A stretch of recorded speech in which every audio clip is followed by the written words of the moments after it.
자, 오늘은 오가입니다. 성경방 워크북 65페이지입니다. 우리 65페이지의 제목을 같이 한번 읽고 잠깐 복습하는 시간을 갖도록 하겠습니다. 자, 우리 오가 제목 같이 한번 읽어볼까요? 시작. 드디어 갈릴리를 떠나 오랜만에 예루살렘에서 초막절, 수전절, 대중설교를 하시고. 여러분 제목에 나오는 것처럼 갈릴리에 오랫동안 계셨어요. 한 1년 6개월 정도.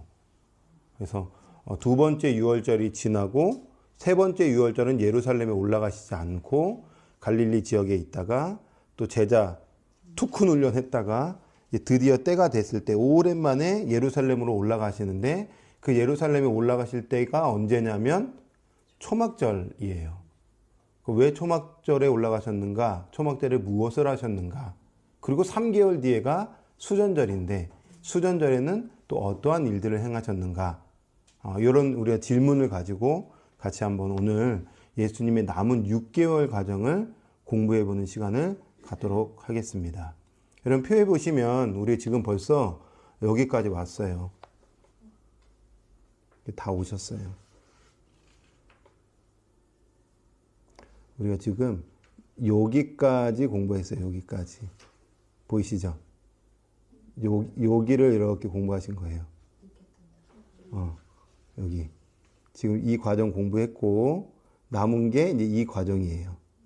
오늘 이 과정 공부하고, 다음 주에는 예수님의 남은 2, 3일을 공부하고, 예수님의 행적은 이제 끝이 날 겁니다. 그래서 오늘 이 부분을 한번 더 우리가 복습 잠깐 해보고, 한번, 다음으로 이어갈 텐데요. 복습을 하면 예수님의 생애를 우리가 두 개로 나눌 수 있다고 말씀을 드렸죠. 어떻게 나눌 수 있을까요? 사생애와 공생애로 나눌 수 있어요. 그 기준점은 30세입니다. 그래서 사생애는 우리가 5개로 한번 정리해 보자고 했어요. 첫 번째는 요셉과 마리아 이야기고, 두 번째는 예수님의 탄생, 출생 이야기고, 세 번째는 애굽으로 피신한 이야기고, 네 번째는 나사렛으로 귀향한 이야기고, 다섯 번째는 예수님의 소년기 12살 때 이야기, 그게 기록되어 있죠. 이렇게 정리만 하시면 되고요. 나중에 우리가 이제 성경을 읽을 때에는 하나님께 계속 성령님께 지혜를 구하는 거예요. 하나님, 이 말씀이 왜 기록됐을까요? 그냥 사실로서 넘어가도 될 것이 있지만 또 의미가 있다면 그 의미를 좀 깨닫게 해주십시오. 오늘 이따가 무화과 저주 사건 의미를 풀어드릴 건데 깨닫게 해주십시오. 이렇게 지혜를 구해야 그 의미가 깨달아짐으로 신앙이 성장하는 거죠. 자, 그 다음에 30세 이후에 이제 예수님이 공생애가 시작되는데 우리가 유월절 중심으로 한번 공부를 해보자 이렇게 기준점을 잡았는데 총 유월절이 몇 번? 그렇죠. 4번이죠. 만 3년인데 유월절과 예수님의 세례 받으신 이 부분을 우리는 그렇죠. 앞자투리 공생애다. 앞자투리 공생애도 5가지를 좀 기억하자라고 말씀을 드렸어요. 첫 번째는 세례 받으시고, 두 번째는 시험 당하시고, 세 번째는 5명의 제자 세례 받은 장소에서 만나시고, 그 다음에 이동하셔서 갈릴리로 이동하셔서 그 다음 사건은 가나온 잔치, 그 다음은 가버나움 방문해서 여기 베이스 캠프로 이제 삼을 거야. 이런 의미겠죠. 자, 첫 번째 유월절 사건이 있어요. 뭘까요? 성전 청결 사건이에요. 의미는 성전의 주인이 나다. 성전의 주인이 나다. 네 인생의 주인이 나다. 그런 거고요. 그 다음에 이제 이 사건 이후에 예수님이 이제 톰 뉴스 주인공으로 뜨시면서 사람들은 주목하겠죠. 그때 이제 예수님은 계속 머물러 계시면서 니고데모도 만나셨고, 이적 말씀도 선포하셨고, 세례 요한의 추종자들도 챙기셨어요. 그리고 한 8개월 정도 그곳에 머물러 계시다가 이동하셔서 사마리아 거쳐서 이제 갈릴리 1차 사역 하셨고요. 그 다음에 두 번째 유월절을 맞이할 때 다시 예루살렘으로 올라가시죠. 근데 성경에서 이따가 뭐 말씀드리고 두 번째 유월절 사건이 있습니다. 어떤 사건일까요? 그렇죠. 베데스다 연못 사건. 의미는요? 안식일의 주인은 나다. 베데스다 여목과 안식일이 무슨 연관이 있길래 그럴까요? 그렇죠. 안식일에 병자를 고쳐주시면서 하나님이 일하니 나도 일한다. 하나님과 나는 동등되다. 어떻게 안식일에 막 일할 수 있냐 막 이렇게 화딱지가 났는데 하나님이 일하니 나도 일한다. 안식일의 주인이 나니까 난 일한다. 난 생명 살린다. 이렇게 이제 사건을 베푸셨을 때 두 번째 유월절이 피크입니다. 뭐가 피크냐면요. 대제사장 그룹들이 이제 죽이자. 안 되겠다. 첫 번째 유월절 1년 전에는 그래도 우리가 조금 이렇게 그냥 주목해서 봤을 정도인데 야, 1년 뒤에 다시 나타나가지고 안 되겠네. 뭐 이렇게 이제 죽이자. 그리고 이제 예루살렘 잠깐 있다가 이제 갈릴리 2차 사역을 하세요. 그래서 세 번째 유월절 전은 무슨 사역이고, 그렇죠. 대중 사역이고, 그 다음에 세 번째 유월절 이후에는 그렇죠. 집중 제자 훈련이다. 이렇게 그냥 이해만 하시고, 여기 이제 성경 이게 표시되어 있으니까 뒤에 보면서, 이렇게 훑으면서 성경 읽으시면 되겠죠. 자, 대중 사역을 하시고요. 세 번째 유월절에는 예루살렘에 올라가시지 않았어요. 그때 예수님이 세 번째 유월절에 사건이 있어요. 어떤 사건일까요? 오병이어 사건. 이 사건의 의미는 생명의 이제 의도서. 네, 제가 이제 그렇게 설명드렸지만 또 교회 가서 이렇게 섬기는 교회 가셔서 막 그거 갖다가 뭐라고 하지 마세요. 떡이니 빵이니가 중요한 건 아니니까. 자, 생명의 빵은 나다. 생명의 떡은 나다. 이것을 풀어 주시죠. 나를 먹어라. 그러니까 그것은 곧 나를 믿어라. 나를 받아들여라. 나를 소화해내서 나와 연합되자. 이런 의미겠죠. 자, 그 다음에 이제 이 대중들은 여전히 예수님이 만 2년 동안 하셨던 모든 일들을 이해 못해요. 여전히 그리스도로 받아들이지 않고 구원자로 받지 않습니다. 그냥 왕으로만 세우려고 합니다. 그러니까 예수님이 그들을 피하여서 제자들과 함께 저 위쪽 지방을 이방 땅 지역을 쭈루루루룩 다니면서 이제 초막절 전에 MT의 끝으로 가이사랴 빌립보로 가셔요. 그래서 가셔서 거기서 아주 중요한 것을 이야기해 주시죠. 그게 뭐냐면 첫 번째 기독론, 그리스도론. 주는 그리스도시요 살아계신 하나님의 아들이십니다. 이 고백이 중요해요. 베드로가 온전히 고백한 건 아니에요. 근데 그리고 두 번째는 교회론. 이 고백 해석 뭐 여러 가지가 있어요. 이 해석도 굉장히 지금 난제인데 그냥 우리가 단순하게 받아들이면 베드로와 같은 이 신앙에 고백하는 자들 위에 교회를 세울 것이다. 이 교회는, 이 나라는 무너지지 않는다. 저 봐라, 저기 바위돌에 새겨진 저 가이사랴 빌립보의 저기 신전을 봐라. 저 로마 제국을 대표하는 저 신전 봐라. 저거는 반드시 무너져. 그런데 내 나라 안 무너져. 로마는 무너졌죠. 근데 교회는 안 무너졌죠. 지금 세상이 아무리 저렇게 막 휘몰아쳐도요, 뭐 동성애법이다, 뭐다, 막 지금 우리나라 휘몰아쳐도요, 교회는 안 무너져요. 예. 그러니까 건물적 교회가 아니라 이 믿음에 고백하는 자들, 이 진리를 소유하는 자들을 통하여 다음 세대에 또 올라갈 겁니다. 우리를 그렇게 사용하시겠죠. 전적으로 사용하시죠. 그리고 종말론. 이제 이렇게 얘기하시고 예수님이 그때의 순환 예고. 그러니까 무슨 얘기냐면 나 이제 죽으러 간다. 이때 얘기하세요. 나 이제 죽으러 간다. 근데 이게 그냥 예수님 십자가 지시러 가시는 거구나. 이렇게 이해하면 안 되고요. 의미가 있는 표현이에요. 나 죽으러 간다. 내가 죽으러 가면 또 다른 이가 오셔야 된다. 이런 뜻이에요. 그분이 앞으로 이해할 성령님이에요. 예수님은 가시적으로 봤지만 그분 가시자마자 우리 예수님, 나 지금 그때 당시 예수님 봤습니다. 예수님 잘 믿었을 것 같은데. 아니요. 예수님 가시자마자 보혜사가 오셨다니까요. 예수님도 보혜사고 성령님도 보혜사예요. 우리를 증거해 주시는 분. 또 다른 표현으로는 변호자라는 뜻이거든요. 보혜사는. 그러니까 마귀가 끊임없이 쟤는 안 돼. 쟤는 지금 죄악 덩어리야 막 이렇게 얘기하지만 그분이 우리를 변호해 주신다는 거예요. 저 사람 예수의 옷이 있어.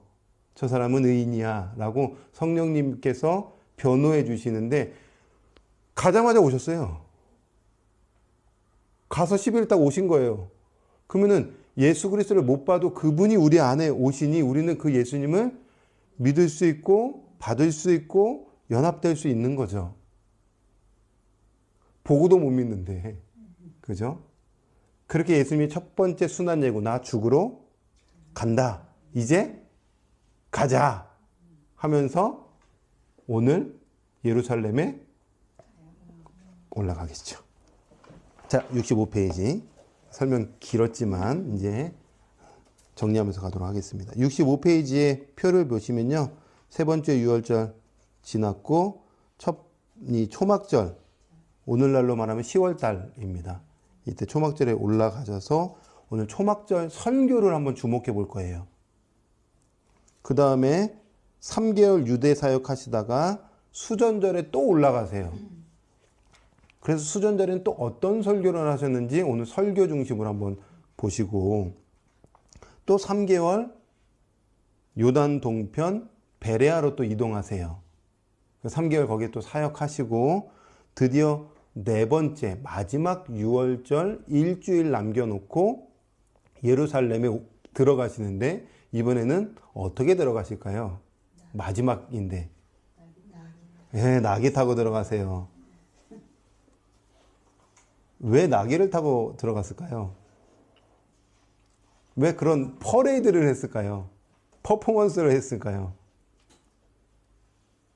종려나무를 막 왜 종려나무를 흔들었을까요? 맞아요. 왕으로 오셨다. 그때에 나팔을 불고 종려나무를 흔들고 원래 말을 타야 되는데 낙이 새끼로 탔으니 뭔가를 타고 간다는 것은 첫 번째는 왕이 그 길을 지나갈 때의 퍼포먼스예요. 왕이 행차하신다. 근데 우리 예수님은 말 안 타시고 나귀 새끼 타셨죠? 그러면 어떤 왕이에요? 겸손의 왕. 그렇죠. 맞아요. 정확하게 해석하셨어요. 나 겸손의 왕으로 왔다. 자, 그런 의미로 우리 한번 보시면 되겠습니다. 자, 66페이지 오늘의 포인트 한번 보시면 좋겠는데요. 어렵지 않습니다. 자, 초막절부터 네 번째 유월절 주간의 화요일 신학 논쟁. 이 부분은 그냥 퉁 하고 넘어갈 때 수가 있는데 이거 중요하다는 걸 제가 한번 강조하면서 신학 논쟁 약 6개월간 유대 지역에서 있었던 예수님의 걸음을 공부해 보도록 하겠습니다. 마지막이죠. 자, 첫 번째 우리 같이 한번 읽어볼까요? 시작. 초막절 설교부터 터뜨리시려는 목적으로 예루살렘을 향하신. 네, 오랜만에 초막절 절기에 올라가셨는데 설교하셔요. 어떤 설교 하실까? 이렇게 질문해 보시는 거예요. 자, 두 번째 읽어볼까요? 시작. 수전절 이후 요단 동편 베레아로 이동하여 사역하신. 네, 수전절 이후에 요단 동편 베레아. 잠깐 저를 보시겠어요? 요단 동편 베레아는 어떤 곳이냐면 예수님이 첫 번째로 공생을 시작하실 때에 세례받았던 첫 시작과 같은 곳, 시작과 끝을 동일한 곳에서 그 뭐 의미가 있냐? 그건 잘 모르겠습니다. 주님만 아시겠죠. 엘리야가 승천한 곳 여기죠. 자, 세 번째 같이 한번 읽어볼까요? 시작. 마지막 일주일 남겨놓고 다시 예루살렘 입성하심. 입성하셔서 우리가 잘 아는 예수님의 입성, 그 다음에 무화과나무 저주, 이런 일들이 펼쳐지고, 그 다음에 예수님이 무슨 요일날 돌아가신지 혹시 기억나세요? 금요일날 돌아가세요. 그런데 금요일 전인 목요일, 수요일, 화요일, 그러니까 돌아가시기 3일 전에 이 신학 논쟁을 하고 끝을 내세요. 그럼 왜 이 논쟁으로 이제 끝을 내실까? 남은 3일은 이제 제자들과만 딱 하시거든요. 이 3일 논쟁, 아니, 신학 논쟁으로 굉장히 중요한 것을 매듭 짓고 십자가로 가시죠. 그걸 한번 우리가 찾아보자 라는 의미입니다. 자, 스카치 테이프입니다. 읽어볼게요. 유대 지역에 가시지 않고 갈릴리에서만 사역하시던 예수께서 드디어 이동하시죠. 가이사랴 빌립보에서 예루살렘 행을 선포하신 이후에 제자들은 들떠 있습니다. 그리고 예감합니다. 아싸, 드디어 D-Day가 다가오는구나. 변방 지역을 다니면서 집중 훈련을 받은 제자들은 가버나움으로 돌아와 짐을 챙깁니다. 예수님도 짐을 챙기십니다. 이제 예수님은 다시는 지금 같은 육신의 몸으로 갈릴리로 와서 사시지 않아요. 이제 여기서 이제 끝난 거예요. 갈릴리 사역 끝. 유대 6개월 하고 나 이제 끝. 이렇게 가니까 짐 챙기는 거죠. 이번이 마지막이에요. 정든 갈릴리를 영 이별하시는 긴 여정을 앞두고 예수님의 마음은 착잡하셨을 것입니다. 십자가를 지셔야 하기 때문입니다. 십자가를 지시기 위해 떠나는 여행이기 때문입니다. 제자들과도 이별하고 이 세상을 떠나 그분이 본래 계셨던 곳으로 떠나는 여행이 시작되기 때문입니다. 나는 이제 간다. 너희들과 작별할 시간이 점점 다가오는구나. 이 동상이몽의 장면부터 시작해 봅시다. 왜 동상이몽의 장면일까요? 예수님은 본래에 오셨던 의미대로 십자가로 가는데 제자들은 지금 예루살렘으로 가자 하니까 어떤 마음으로 가고 있을까요? 네. 새 나라. 네, 또 그 새 나라는 어떤 나라? 예수님이 왕이 되는 예수님이 왕이 되는데 그 왕은 어떤 왕이에요? 네, 로마의 황제도 무찌를 수 있는 그 왕, 독립된 나라. 이 나라 꿈꾸며 가는 거예요. 그러니까 예수님 왕 되면 베드로는 뭐가 되는 거예요? 총리? 뭐 그렇게 예상할 수 있겠죠? 아, 베드로 안 시켜. 아, 베드로 너무 성격 급해. 좀 차분한 사람 시켜야 요한이 조금 나중에 좀 차분해지는 것 같기도 하고.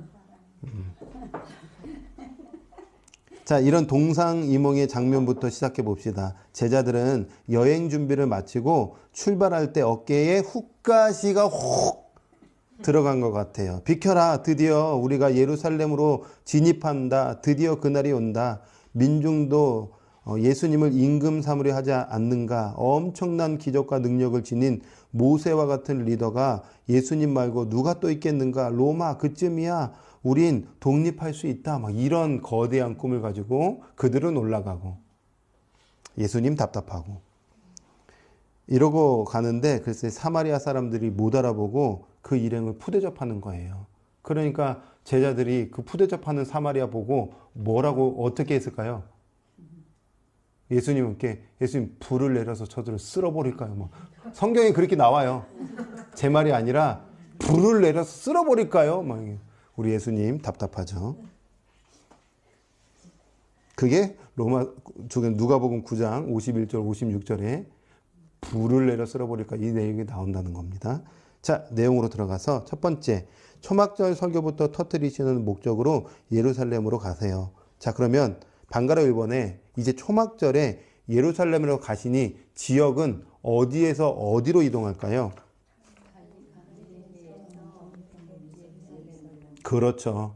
갈릴리에서 예루살렘, 유대 예루살렘으로 가시는 거예요. 이제 잘 아시네요. 흐름을 너무 잘 잡고 계시죠? 자, 그런데 예루살렘으로 올라가세요. 제가 신학교 다닐 때 우리 신대영 교수님이 누가복음에 보면 누가가 의도적으로 예루살렘으로 갈 때마다 예루살렘에 가시니가 아니라 예루살렘에 올라가셨다라고 표현한 것은 그냥 걸음, 가시적으로 올라가는 것 이것을 표현했을 수도 있지만 의도적이다. 우리의 신앙이 내려가는 신앙이 아니라 올라가는 신앙, 하늘을 바라보는 신앙, 하나님께 시선을 고정하는 신앙으로 가야 된다라고 나름 해석하셨는데요. 많은 학자들이 그렇게 풀이하더라고요. 의미가 있구나. 우리도 올라가야 되겠죠. 자, 그렇게 방가로 이번에 예루살렘으로 올라가세요. 올라가시는 중에 어떠한 일들이 중간에 있었는가를 우리가 살펴봐야 되는데, 자, 박스를 읽어보면 이렇게 시작된 예루살렘행 여행을 가리켜 예루살렘으로 올라가다라고 성경은 표현합니다. 평범하지만 특별한 말입니다. 앞으로 예수님은 예루살렘으로 올라가 십자가 고난을 받는 지점을 목표로 삼으셨다는 뜻이요. 신자는 동일하게 그 길을 걸어가야 된다는 의미요. 라고 볼 수 있겠죠. 자, 그렇다면 가는 도중에 갈릴리에서 유대 예루살렘을 가는데 어느 지역을 거쳐갈까요? 사마리아. 냉대를 받았으니 하늘로부터 뭘 내려야 될까요? 불을 내리자, 뭐 이런 거. 그런 내용이 담겨져 있다. 누가복음 17장 한번 열어볼까요?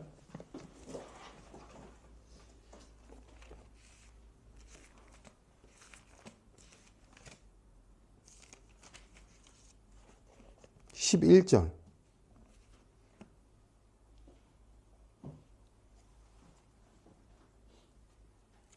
누가복음 17장 11절 찾으셨나요? 네, 제가 한번 읽어볼게요. 예수께서 어디 가세요? 그러면 이제 초막절 절기 때 올라가는 거구나. 사마리아와 갈릴리 사이로 지나가시다가 한 마을에 들어가시니 나병 환자 10명을 만나서 고쳐주셨는데 한 명만 오는. 그래서 이런 일들도 있었구나. 이런 사건이 있었구나. 한번 생각해 보시면 좋겠죠. 그리고 예수님이 이제 또 예루살렘으로 올라가실 때 의도적으로 70명을 요단 동편으로 보내세요. 그 땅을 이제 전도해라. 그러니까 예수님은 지금 두 가지를 하고 계시는 거예요. 하나는 집중 제자 훈련 12명, 70명은 전도 특공대. 이렇게 해서 이제 보내세요. 내가 이제 수전절 이후에 그 땅 가서 마지막 추수 이제 거둘 거니까 이제 너희들 먼저 가서 좀 이렇게 뿌려놔. 뭐 이런 의미로 70명도 이때 보내시는 거죠. 70명 보냈구나 이게 아니라 언제 보냈을까? 이때 보냈구나 이렇게 이제 생각하시면서 올라가실 때에 이런 일들이 있었다. 근데 지금 다 기억 못해도 돼요. 저는 그냥 설명만 드리는 거고, 여러분 78페이지에 보시면 워크북 78페이지에 보면 다 정리가 되어 있어요. 이 순서대로 보시면 돼요. 네. 자, 제가 한번 질문해 볼까요? 예수님이 갈릴리 2차 사역, 즉 두 번째 유월절과 세 번째 유월절 사이에 대중 사역하셨는데 기억나세요? 이것저것. 근데 막 구체적으로 지금 기억이 안 나잖아요. 자연스러운 겁니다. 지난주에 왜 기억이 안 나는 게 아니라 자연스러운 거예요. 우리는 지금 현재 느낌 잡고 어떤 분위기 잡고 나머지는 기억 못하면 이거 보면서 읽으면 되니까 이런 흐름이다라고 설명을 드리는 거예요. 자, 단가로 3번. 드디어 예루살렘 도착.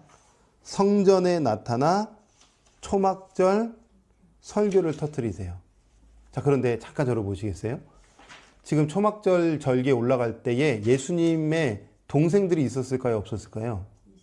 있었죠. 예수님 동생 혹시 아는 분 있으세요? 유다가 있고 야고보가 있고, 대표적으로 맞아요. 대표적 딱 2명인데 네. 그래서 성경에 유다서는 동생 유다가 쓴 유다서고, 야고보서는 동생 야고보가 쓴 야고보서죠. 그죠? 근데 이때도 이제 비아냥거려요. 지금 초막절에 올라가려고 할 때에 큰 형, 첫 번째 형이잖아요. 이 예수님이 막 비아냥거려. 예루살렘에 빨리 올라가가지고 왕으로 좀 뭔가 해야 될 것 같은데 능력은 실컷 보이고 올라가지도 않네. 이러면서 이제 비아냥거리지. 그러니까 예수님은 속이 터져요. 동생들한테 보여줬는데도 깨닫지 못하고, 제자들한테도 보여줬는데도 깨닫지 못하고, 저라도 잘 못 깨달았을 것 같아요. 예.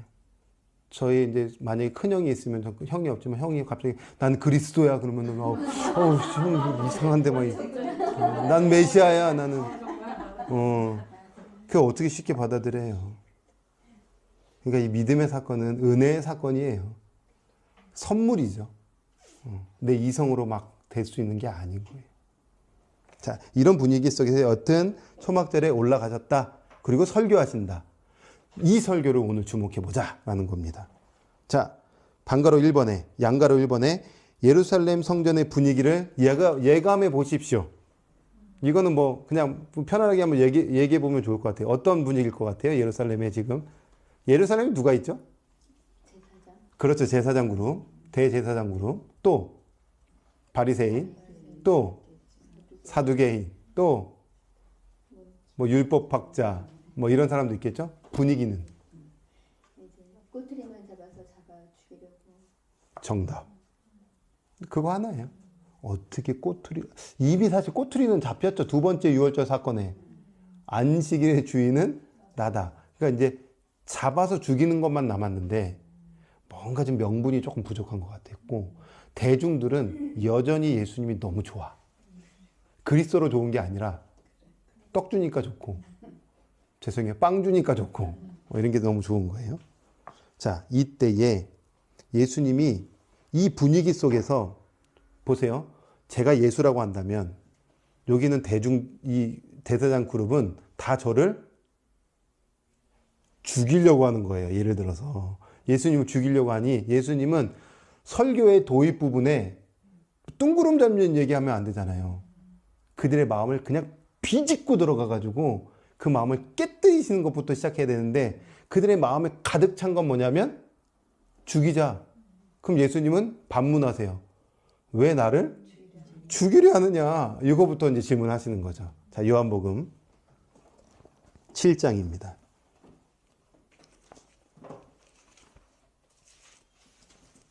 이제 예수님 이제 대놓고 하세요.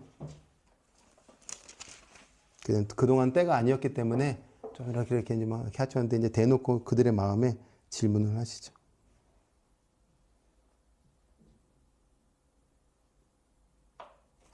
자, 10절, 11절부터 읽으면, 그 형제들이 명절에 올라간 후에 자기도 올라가시되 나타내지 않고 은밀히 가셨어요. 명절 중에 유대인들이 예수님을 찾으면서 그가 어디 있느냐, 인기 스타니까. 자, 예수에 대하여 무리 중에 수군거림이 많아 어떤 사람은 좋은 사람이라고 하며 어떤 사람은 아니라 무리를 미혹한다 하나, 그러나 유대인들을 두려워함으로 드러나게 그에 대해 말한 자가 없더라. 이미 명절의 중간이 되어 예수께서 성전에 올라가사 가르치신 거예요. 짠 하고 가르치신 거예요. 그러면서 이제 내용이 뭐냐면, 왜 너희가 나를 죽이려 하느냐? 나는 누구다? 그리스도다. 이거 첫 번째 설교로 선포하신 거예요. 내가 그리스도인데.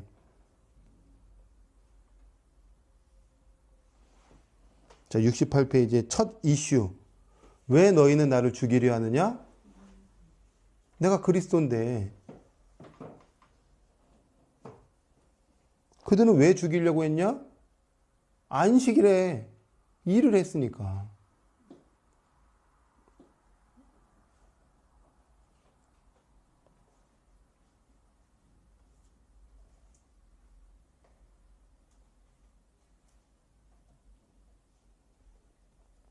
그래서 25절을 제가 한번 25절, 26절을 이어서 읽어보면 7장, 예루살렘 사람 중에서 어떤 사람이 말하되 이는 그들이 죽이고자 하는 그 사람이 아니냐. 너 왜 나 죽이려 하느냐. 막 이런 거예요. 보라, 드러나게 말하되 그들이 아무 말도 아니하는도다. 당국자들은 이 사람을 참으로 그리스도인 줄 알았는가.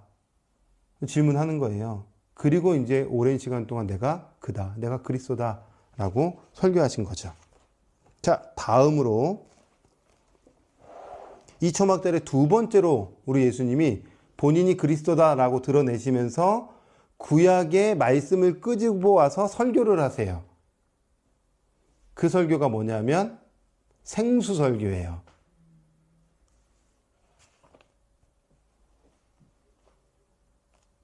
(69페이지에) 양가로 3번에 두 번째 설교 이슈는 이사야 55장의 생수의 강, 생수설교를 하세요.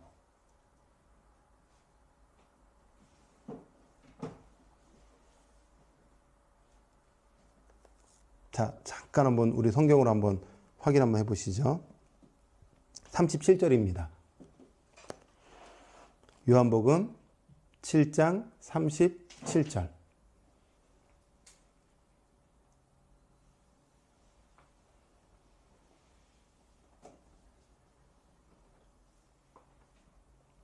제가 읽어볼게요. 명절, 끝날. 초막절은 며칠 동안 진행됐길래 끝날이 있을까요? 약 7일. 예, 끝날이 이제 끝날. 곧 그날은 큰 날. 그 큰 날에 예수께서 서서 외쳐 이르시되 누구든지 목마르거든 내게로 와서 마시라. 나를 믿는 자는 성경의 이름과 같이 그 배에서 생수의 강이 흘러나오리라 하시니. 생수설교를 하셨어요. 자, 그럼 왜 생수설교를 하셨을까요?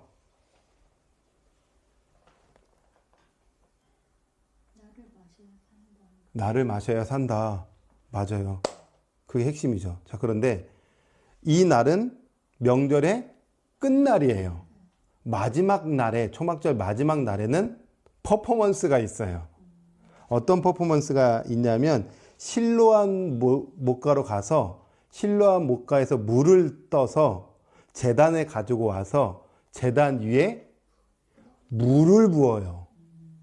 물을 부어요. 그리고 번제단 옆에 버드나무를 세우고 거기에 또 물을 부어요. 물 붓는 퍼포먼스가 있어요. 그리고 시편의 기도문을 낭송해요. 이런 이제 마지막 절기의 마지막 퍼포먼스예요. 그러니까 물 붓고 있는데 그 물은 이스라엘 백성들에게 뭘 상징하고 의미할까요? 물. 그냥 물 붓는구나 이게 아니라 물을 붓으면서 그들은 이 물 하면 떠오르는 게 있었어요. 깨끗하게 하다. 또 죄사함. 모세. 왜? 잠겨서 홍해에 잠긴 게. 홍해 사건. 요런. 그러니까 요런 생각, 요런 상상, 요런 질문 너무 좋습니다. 이스라엘 땅은 비가 잘 안 오나 봐요. 저도 잘 안 가봤지만. 그래서 그들에게 비 하면은 자연스럽게 떠오르는 건 은혜예요. 이리 척박한 땅에 비를 내려주신 은혜. 그런데 물도 은혜예요. 동시에 생명이에요. 우리는 쉽게 이해되지 않을 수 있지만 그들은 그래요. 그러니까 생명이죠. 근데 예수님이 지금 이 마지막 퍼포먼스로 생명, 물을 붓고 있는 그 장면 속에서 회중들에게 뭐라고 하냐면 누구든지 목마르거든 내게로 와서 마셔라. 진짜 생명의 근원인 나에게로 와서 생명을 채워라. 이런 의미죠. 예수님이 지금 이 명절과 연결돼서 설교를 하고 계시는 거예요. 그런데 참 또 질문이 생겨요. 그 배에서 생수의 강이 흘러 넘친대요. 왜 배일까요? 뭐 궁금하지 않으세요? 저 어렸을 때 대학교 다닐 때 수련회 때 어떤 목사님 오셔가지고 성령은 배로부터 막 임한다고.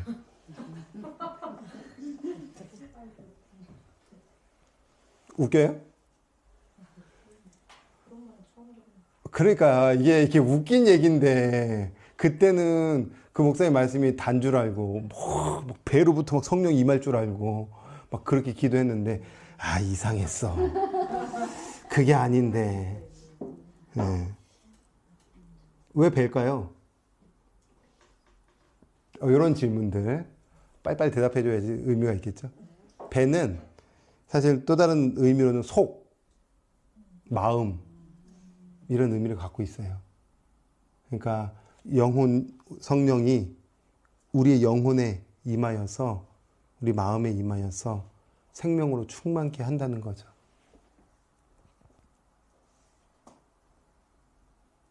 그래서 39절에 풀어주시잖아요. 이는 그를 믿는 자들이 받을 성령이다. 성령. 성령의 충만함은 생명의 충만이고 은혜의 충만이 되는 거죠. 이 설교를 하신 거예요. 자, 그 다음에 또 초막절에 또 세 번째 이슈가 있습니다. 그 세 번째 이슈가 뭐냐? 바로 예수 그리스도를 깨닫는 것이 진리를 깨닫는 것이다. 나는 그다. 이 설교하고 있어요. 나는 그다. 그래서 아마 이거 잘 아실 것 같은데요. 8장 12절 한번 보시죠. 8장 12절.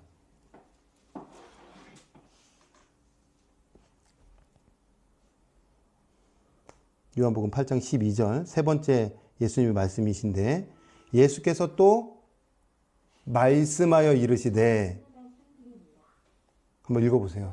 속으로. 예수님 어떤 분이시래요? 빛. 그러니까 세 번째 설교는 나는 빛이다. 그래서 예수 그리스도를 깨닫는 것이 진리를 깨닫는 것이다. 근데 이렇게 막 일방적으로 가면 이게 사실 졸리거든요. 한번 세 가지 뭐였죠? 왜 나를 죽이려 하느냐? 내가 누구예요?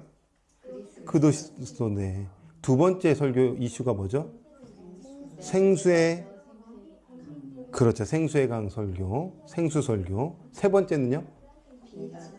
빛이다. 그래서 예수 그리스도를 깨닫는 것이 진리를 깨닫는 것이다. 예수 그리스도를 아는 것이 진리를 아는 것이다. 이런 거죠. 마지막 네 번째. 이 설교의 결론입니다. 10장으로 한번 가보시면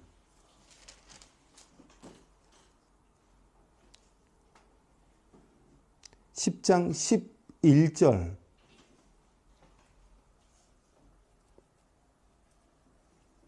읽어볼게요. 나는 그렇죠. 선한 목자다. 근데 이 선한 목자는 어떻게 해요? 양들을 위하여 나 죽으러 간다는 거죠. 왜 죽으러 갈까요? 살리려고. 그래서 마지막 설교의 결론은 그리스도야말로 목자다. 목자는 양을 위해 목숨을 버린다. 이 설교 하신 겁니다. 그리스도야말로 목자다. 목자는 양을 위하여 목숨을 버린다. 생명을 준다.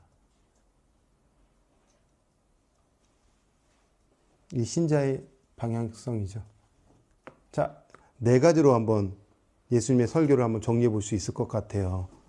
드디어 오랜만에 예루살렘 행호를 선택하셔서 이제는 다시 갈릴리로 가지 않고 여기서 이제 끝판을 내실 건데 그 초막절에 이미 분위기는 죽일 분위기인데 대놓고 이제 선포하시겠다는 거죠.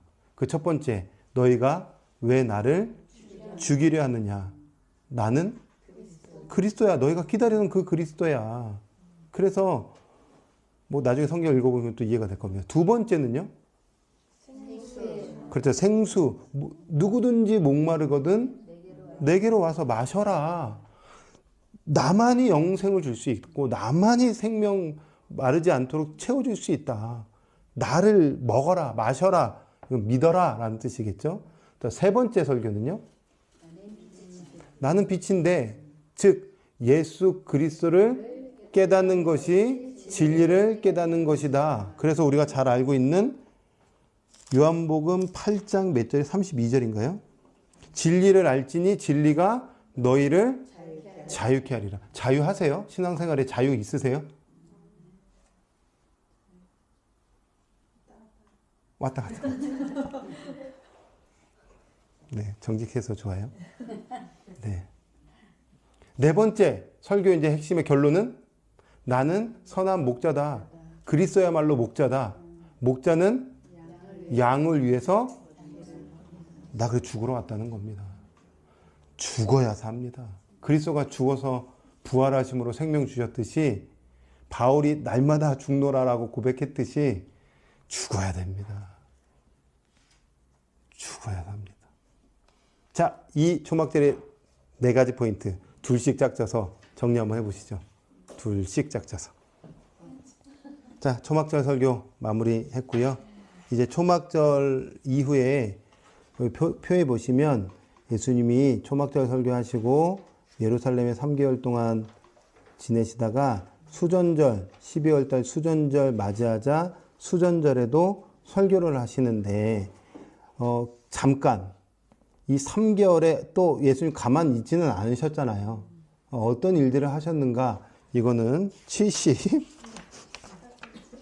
78페이지인가요? 8페이지를 보고 나중에 꼭 집에 가서 정리를 해보셔야 돼요.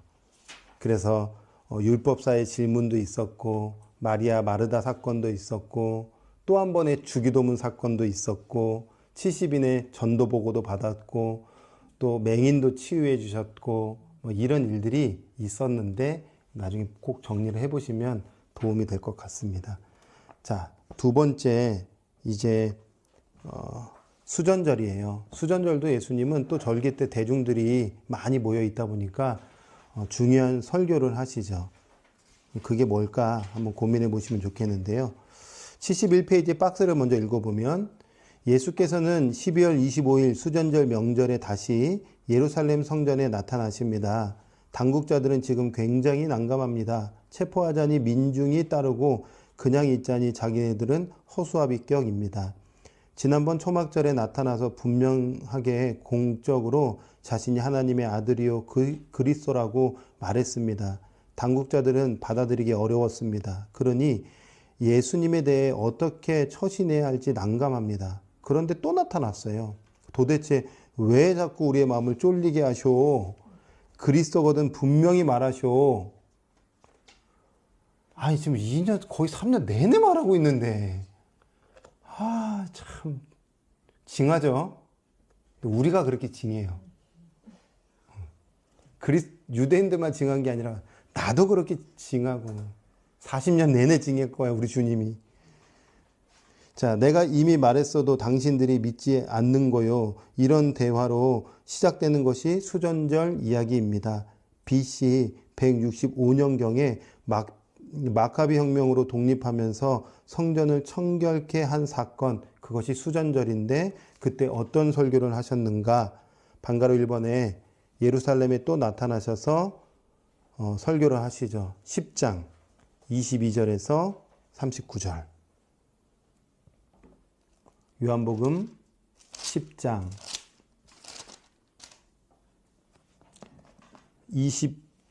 22절로 39절에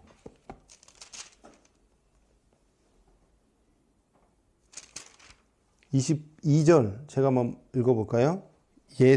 예루살렘의 수전절이 이르니 때는 겨울이라. 참 구체적으로 얘기해 주죠. 겨울이면 몇 월 달입니까? 12월 달. 이때 나타나셔서 쭉 얘기하시다가 30절에 뭐라고 얘기하냐면 나와 아버지는 하나다.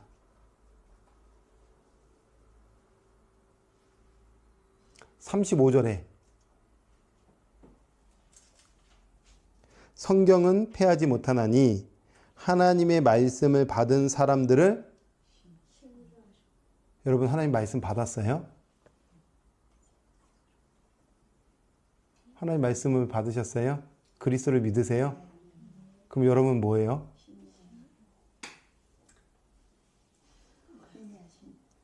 이런 구절 우리가 너무 좀 생소하죠? 예수님이 우리한테 하시는 말씀이에요, 이게.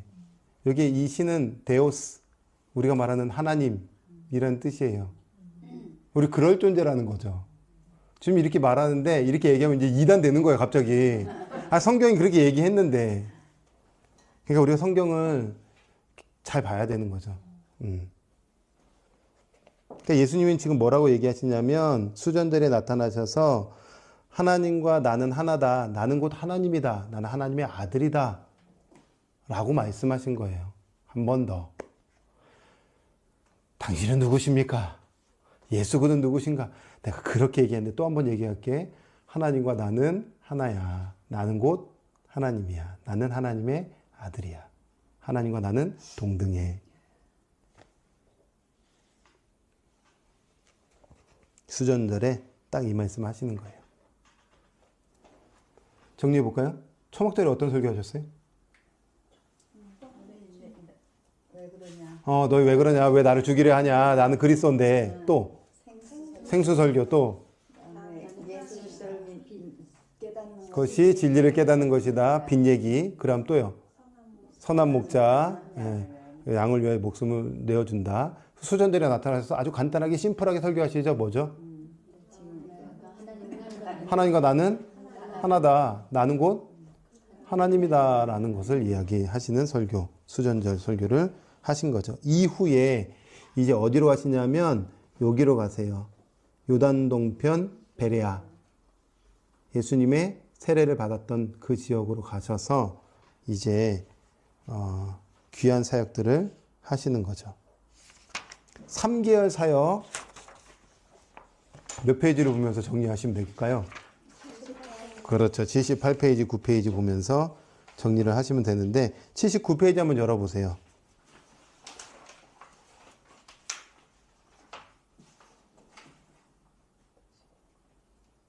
그 박스 보이시죠? 거기 3개월간 베레아 지방에서의 사역과 말씀. 그 다음은요.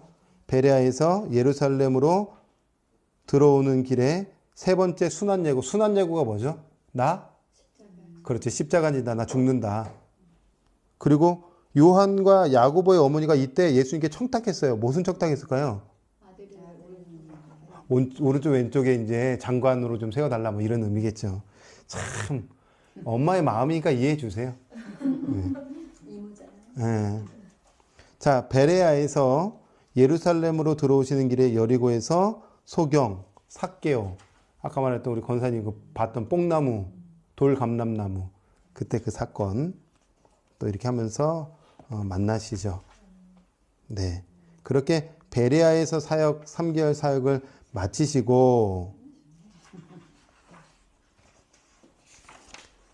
그 다음에 73페이지로 넘어가면 이제 거의 끝입니다. 마지막 일주일 남겨놓고 우리 예수님이 드디어 예루살렘으로 입성하세요. 그죠? 자, 입성하실 때에 종려주일, 즉 일요일 날 무엇을 타고 입성하실까요? 나귀, 나귀 새끼를 타고 입성하시는데 아까 서두에 설명해 드렸던 것처럼 퍼포먼스, 퍼레이드 하는 거예요. 어떤 퍼레이드죠? 나는 왕이다. 이거 이제 대놓고 이제 하시는 거, 대놓고. 어떤 왕인가? 겸손의 왕이다. 난 낮은 자의 왕이다. 너희를 위해서 죽으러 온 왕이다. 이런 왕 어디 있습니까? 자기 권력을 위해서만 가는 왕들이 세계사, 제국사의 왕들인데 우리 예수님은 다른 왕이시죠. 그리고 이튿날, 월요일 날 성전 청결 사건이 또 있었어요. 성전 청결 사건은 언제 있었던 사건이죠? 그렇죠. 첫 번째 사건.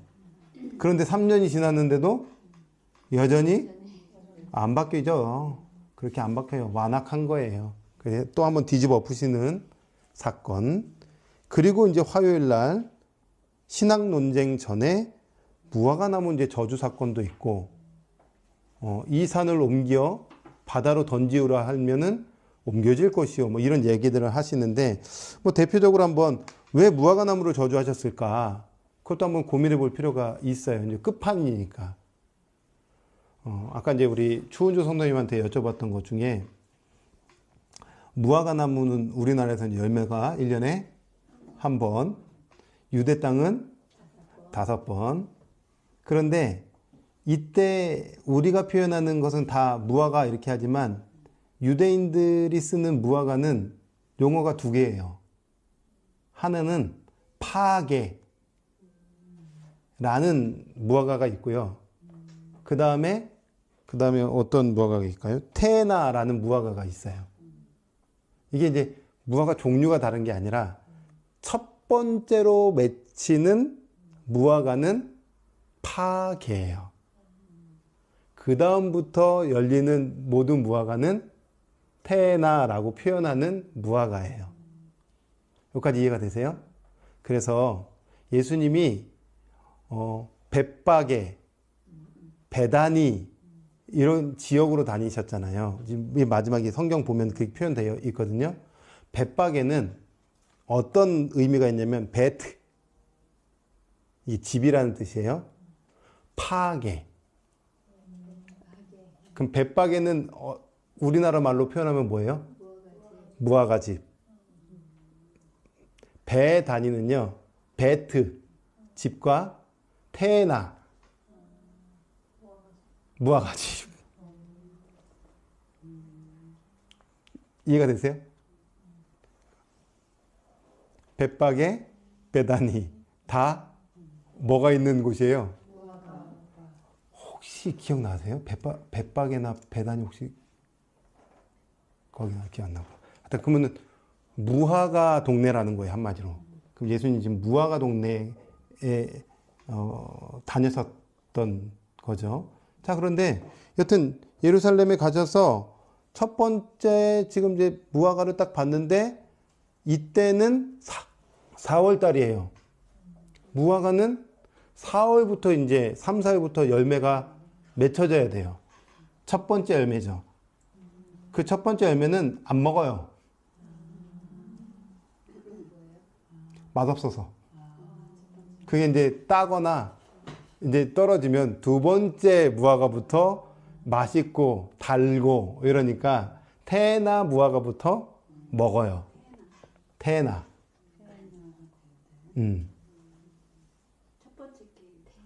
파게. 벳파게 할 때. 벳파게. 예. 파게는 안 먹어요. 누가 먹을까요? 동물도 먹겠고, 당시에 너무 가난하니까. 가난한 사람들을 그 주인들이 이렇게 냅둬요. 지나가면서 먹어라. 첫 열매.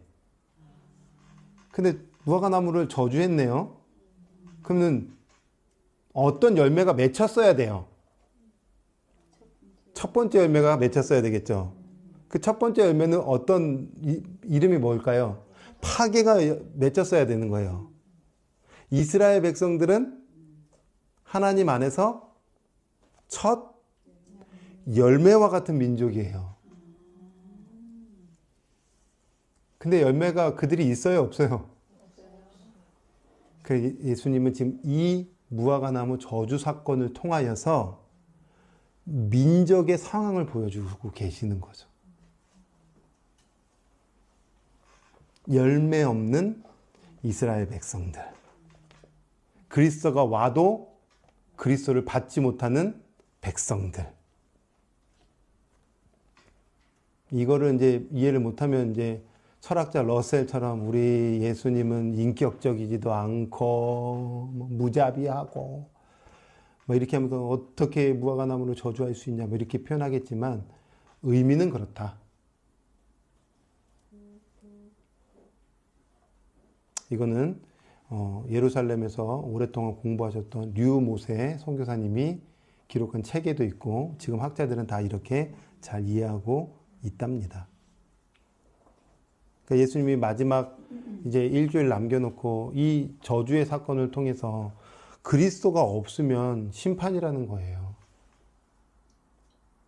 생명이 없으면 심판이 임할 수밖에 없는 거예요. 주님은 인생 가운데 계속 끊임없이 우리 인생 가운데 기회를 주시고 은혜를 주시고 그리스도를 받을 수 있는 축복을 주시니 하루하루는 생명을 얻을 수 있는 하루인 거죠. 하나님의 관점에서는.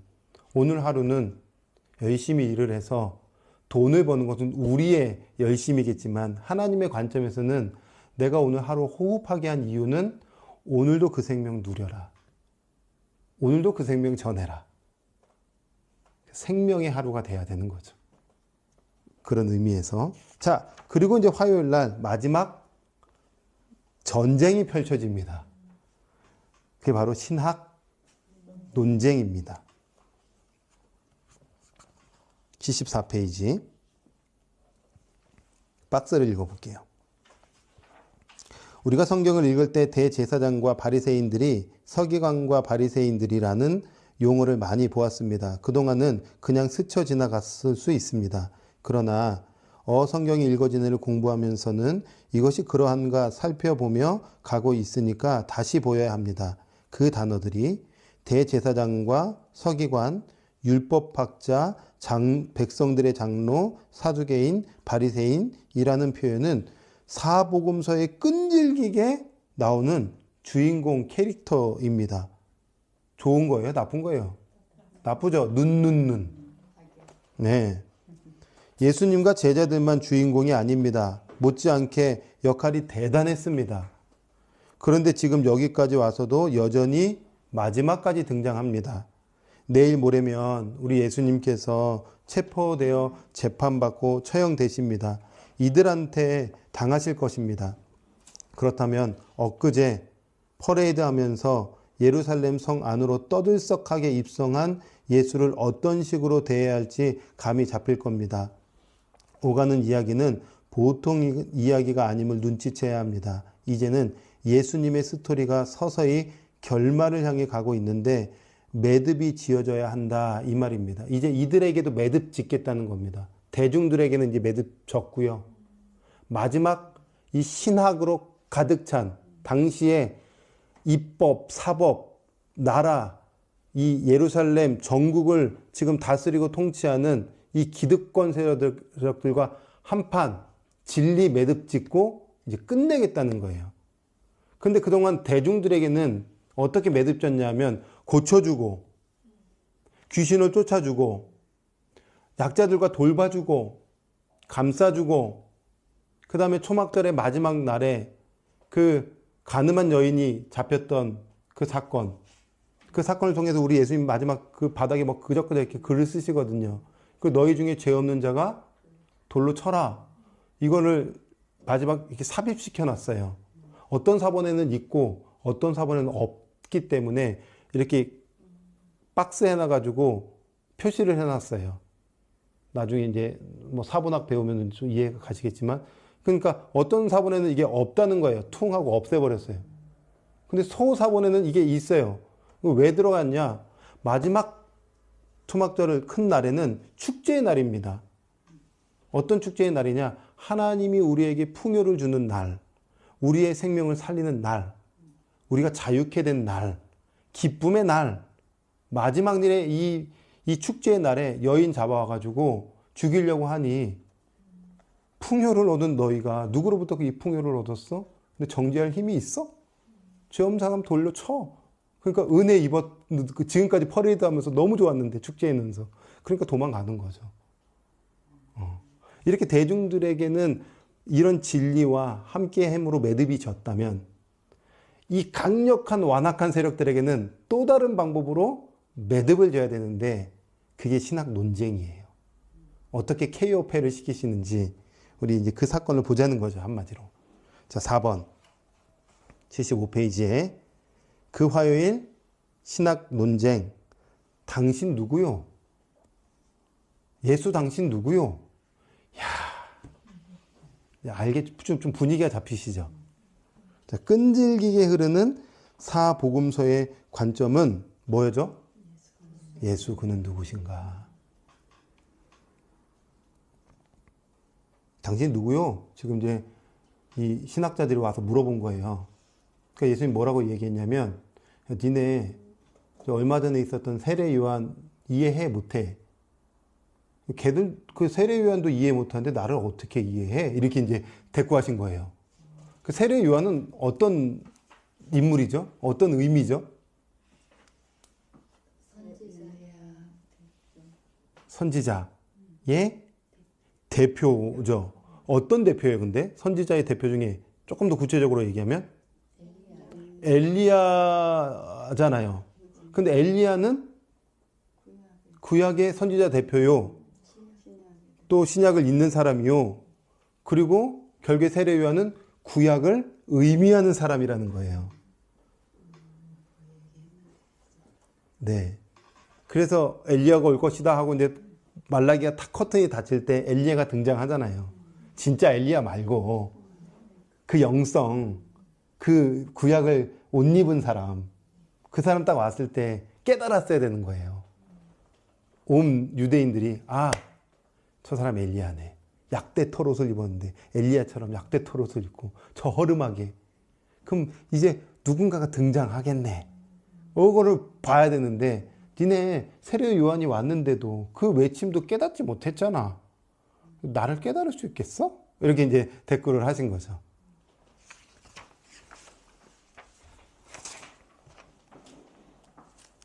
그러나 여전히 포기하지 않고 이제 새 부류가 찾아옵니다. 지금 양가로 3번이에요. 자, 첫 번째 이 그룹은 바리새파 그룹입니다. 바리새파가 와가지고 예수님 무너뜨려야 되니까 질문을 해요. 세금. 가이사라에게 바치는 세금 논쟁.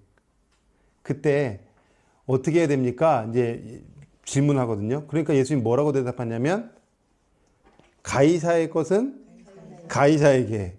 가이사는 누구냐면 로마의 왕, 황제죠. 황제에게 바쳐야 할 세금은 황제에게 바치고 하나님의 것은 하나님에게. 가이사에게만 바쳐. 그러면 이제 뭐야? 이렇게 될 것이고, 모든 것은 하나님의 것이니 하나님께만 바쳐. 그러면 이제 황제를 대드는 것이 되니까 이렇게 딱 잡아가지고 이제 감옥에 가두려고 했는데 두 대답을 같이 하시니 이거 신학적으로 안 되겠는데? 하고 이제 떨어져 나간 거예요. 1번 타자 떨어져 나간 거죠. 자, 2번 타자 사두개파 질문합니다.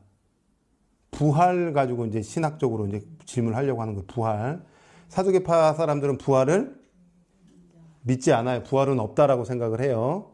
그러니까 이제 부활을 없다라는 것을 증명하려고 하는데, 아니 선생님, 천국 가면 우리 이제 계대 혼인법이라고 있는데 형이 이제 형수랑 같이 살다가 형이 먼저 죽으면 형수는 둘째 동생이 책임지고, 둘째가 죽으면 셋째 동생이 책임지고, 셋째 죽으면 쭉쭉쭉 책임져 가지고 이렇게 이제 가정을 이어가는데, 천국 가면 이 형수는 누구의 와이프가 됩니까? 에휴, 천국 하나님의 나라도 모르는 녀석 하고 이제 그 논쟁도 끝을 내세요. 부활도 모르고 천국도 모르고 막 이러면서 이제 끝을 내시죠. 그 다음에 세 번째 타자, 또 다시 바리새파 신학자들이 찾아와서 율법 중에 어느 계명이 큽니까? 이런 질문을 또 이제 하는 거예요. 시비를 거는 거죠. 그러니까 우리 주님 율법 10계명을 단숨에 정리해 주시잖아요. 그죠? 하나님 사랑, 이웃 사랑. 이렇게 하면 이제 그들의 모든 신학과 또 모든 어떤 질문들을 탁 말씀으로 이제 격파를 하시고 나서 대리어 이제 예수님이 이런 질문을 그 신학자들에게 마지막으로 이제 화요일날 하시는 거예요. 이거 해요. 어떤 질문이냐면, 다윗의 후손으로 오시는 분이 누구냐? 그리스도죠. 그러면은 그리스도는 다윗의 후손 맞지? 그 후손으로 오는 건 맞지? 이렇게 물어보는 거예요. 맞죠. 그런데 그 후손으로 올 그리스도를 다윗은 뭐라고 표현했을까? 주님이라고 표현했잖아. 이렇게 이제 얘기를 해줘요. 그게 시편 110편 1절 말씀인데, 잠깐 한번 찾아보시죠.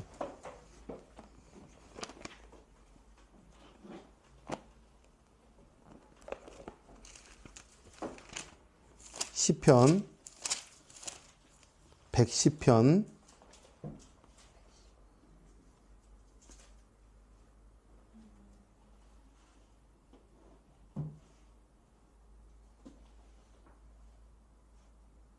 1절 찾으셨나요? 이 말씀을 가지고 뭐라고 얘기하냐면 여호와께서 내 주에게 말씀하시기를 내가 내 원수들로 내 발판이 되게 하기까지 너는 내 오른쪽에 앉아 있으라 하셨도다. 이 말씀이 다윗으로 후손으로 올 그리스도, 그분이 곧 주님이시다라는 의미로 이야기를 해줬을 때에 이 대제사장 그룹의 신학자들은 더 이상 할 말이 없는 거예요. 왜냐하면 예수님은 다윗의 후손으로 오셨고 구약의 수많은 예언들을 성취하셨고 그 다윗도 그 메시아를 주님이라고 표현했는데 그 주님이 내가 다 증명했잖아. 그게 나야. 라고 하니 신학자들이 더 이상 할 말이 없어서 돌아가요. 그래서 우리 예수님은 마지막 이들에게는 신학 논쟁으로 더 이상 뭐랄까 맞짱 뜨지 못하도록 끝을 내시면서 마지막 그 순간까지도 우리 예수님은 나는 누구인가? 나는 주요 그리스도다라는 것을 온 사람들에게 다 선포하신 거죠. 이제 끝난 겁니다. 마태복음도 한번 잠깐만 열어보고 마무리하면 좋을 것 같은데요. 마태복음 22장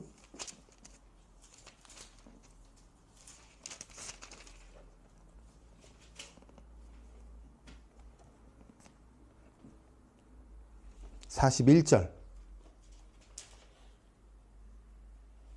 찾으셨죠? 바리새인들이 모였을 때에 예수께서 그들에게 물으셨어요. 너희는 그리스도에 대하여 어떻게 생각하느냐? 누구의 자손이냐? 대답하되 다윗의 자손이죠.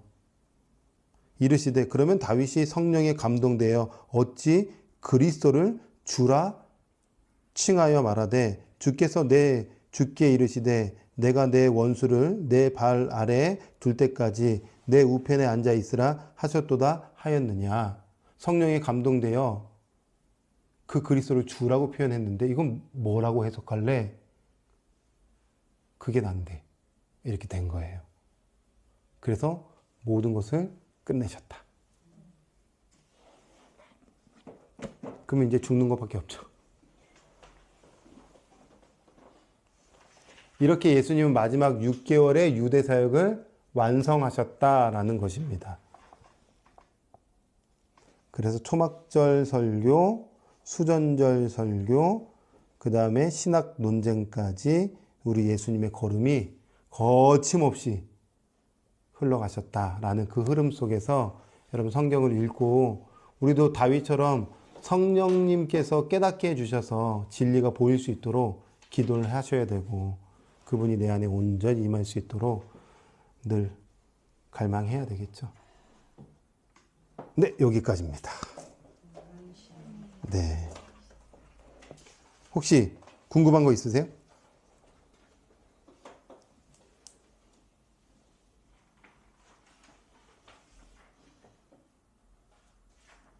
중간중간에 사건들을 일부러 얘기 안 했어요.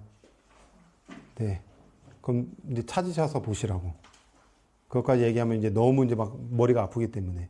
그래서 오늘은 설교 중심으로만. 네. 하셨습니다. 이해는 되세요? 초막절 설교 이해되세요? 수전절 설교. 신학 논쟁. 무화과나무 저주 사건. 기도하고 마치겠습니다.